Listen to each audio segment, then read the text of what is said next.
Rugby World Cup 2023, folks. 5 takeaways from week number 5. The pool stage is done. We're going to talk about 5 themes from this most recent round and the upcoming quarterfinals. And you guys can let us know your thoughts. For this one, I've written up a wee article for Planet Rugby. That'll be down in the description. Heaps of good rugby news going on there. So I would encourage you all to go check it out and see what we've written in case there's some stuff that I've written there that I forget to mention.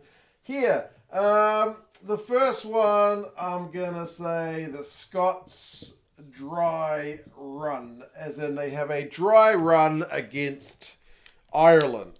They can't beat Ireland. A lot of teams can't beat Ireland. Ireland is on a bloody long winning streak at the moment.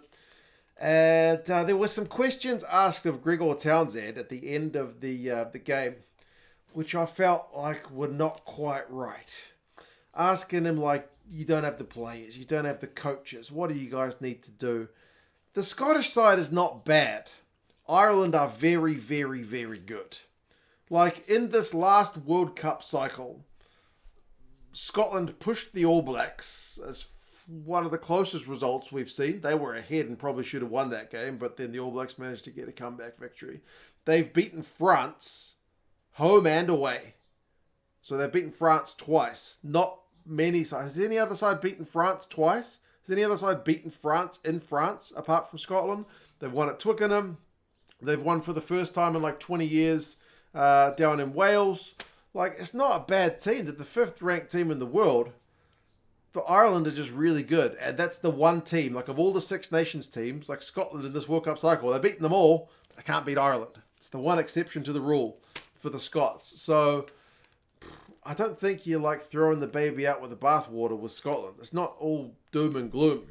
There's a lot of positives to take. They're in a bloody hard pool, and they didn't get out of the pool. They were always underdogs to get out of the pool, but yeah, I don't think it's all that bad. I'm pretty sure if Scotland were in pool C or D, they would have had a really good chance of getting out of that pool. But what can I say? South Africa and Ireland are tough, and Ireland in particular, the one team that has the wood over Scotland. Second, I'm going to say Wales radar, because the Welsh still seem to be flying under the radar. I know that side of the draw, C and D pools, are kind of getting dismissed as they're just going to go out in the semi-finals. But Wales are doing good things. Wales, prior to Warren Gatland taking over, were not in a great place. And initially when Warren Gatland took over, maybe also not in the best place. There was off-the-field dramas. There was players retiring and whatnot. But Warren Gatland seems to have gotten this group to peak just at the right time. They've managed to secure 19 out of 20 possible points, topping their pool, and are looking pretty good. They got a solid kicking game. They got a really good defensive shift. As the stats that I looked at, they're the only tier 1 side, and even I included Fiji and Japan in the stats as well, that in this World Cup hasn't had a tackling percentage below 88 this World Cup. So they're very consistent. Like, they don't concede that many tries. They've been scoring a few. Like I said, the only game they didn't get the 4-try bonus point was in their record win over the Aussies, because they got a lot of points from the boot. Wales, like, they're just ticking along. Wales have got a good coach in Warren Gatland. A lot of Kiwis might not like to admit that because they see him as a kind of bit of antagonist since that Lions tour back in 2017, and he didn't have a great run with the Chiefs when he came back to Super Rugby, but he's got that team humming pretty well. Are they going to go on and win a World Cup? Big time underdogs, but still, they're trucking along pretty well and maybe deserve a little bit more credit than they are being given, I would say. Next, and I'm continuing with a bit of a Northern Hemisphere theme, I've just noticed. Irish history. Not only did they make history, but they've got a chance to make more. I think it's 17 wins on the bounce now for this Irish side, which is the longest winning streak of any Ireland side ever. It's getting up there in terms of longest winning streaks of all time. I think the top one is like 20-something.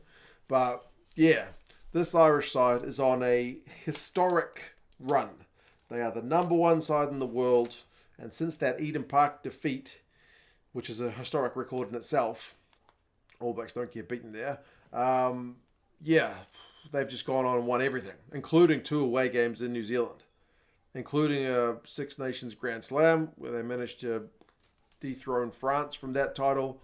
Uh, yeah, they've had some close calls, don't get me wrong. Like Australia pushed them close, South Africa's pushed them close a couple of times. Even Samoa pushed them close right before the World Cup. But this Irish team finds a way to win. And they looked mighty comfortable against the Scots. As I said, a team which they seem to have the wood over, but not a bad Scottish side. So, yes, they have chance to make more history if they can finally win a knockout game against the All Blacks. That would also extend their winning streak even longer. It wouldn't be a surprise if they got it done. This Irish side is very, very good. What else am I going to say? I'm going to say Tonga and Samoa. This is their peak. It's a bit too late to be peaking at the end of the pool stages, but both these sides, I think, have kind of come right. Like, they were both a little bit underwhelming at times, given some of the playing rosters these sides. Now, these sides are always a little bit hamstrung by the fact that, like, they don't play as many games as the Six Nations sides or the Rugby Championship sides. They don't get the same level of opposition, so they don't get the same amount of time together.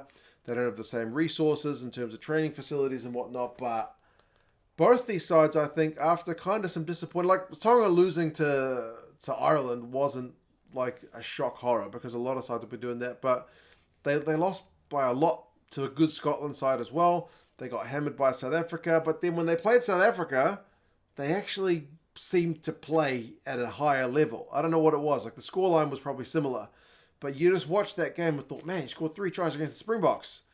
These guys are coming all right, and then they've beaten Romania pretty handily in their final game.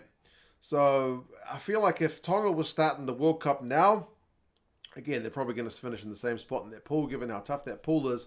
But I think they would have given teams like Ireland and Scotland, in particular, those first couple of games, a bit of a better run.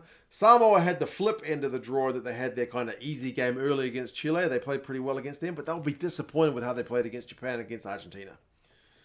Yeah, I mean, how well they pushed England shows you what that Samoan team is about. They were unlucky not to win that one. So, yeah, if Samoa had come into this competition at the level they're at now, who knows? Maybe they get wins over Argentina and Japan. I'm not saying it would happen, but I feel like it's potentially more likely than what we saw from them, which was a little bit underwhelming. So it's pleasing to see them get it right, but just it was a little bit too late in terms of their run for potentially higher honours.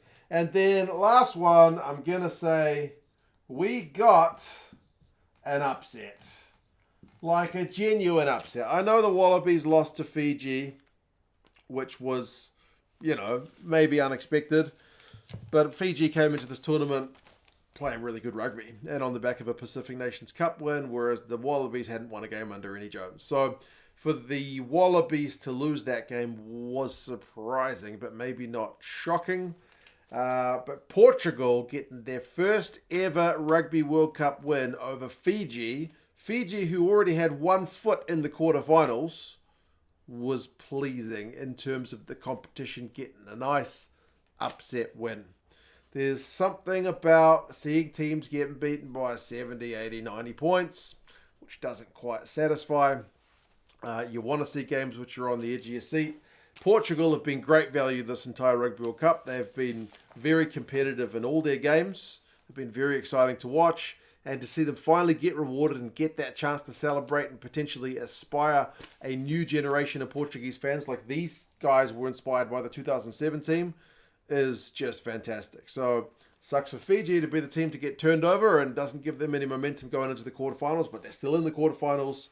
And it's a genuine upset. I don't know how many people would have picked it. We could go look at the Super pool and check out the percentages, but I would imagine the vast majority of people would have picked Fiji to win that one. So a genuine upset. Portuguese fans travelled to France in droves and loved it. So really one of the good news stories of this Rugby World Cup. You guys let us know your thoughts. Obviously, we have some massive clashes with these quarterfinals. I'm particularly looking at pools A and B. Ireland, New Zealand, and South Africa, France are going to be huge games, but Fiji making the quarters is also massive. And as I said, Wales with that run they're going on, their battle against Argentina is going to be fascinating in itself. But yes, You guys let us know your thoughts on this week 5 of the World Cup. And yeah, I'll talk to you guys again soon. See you later.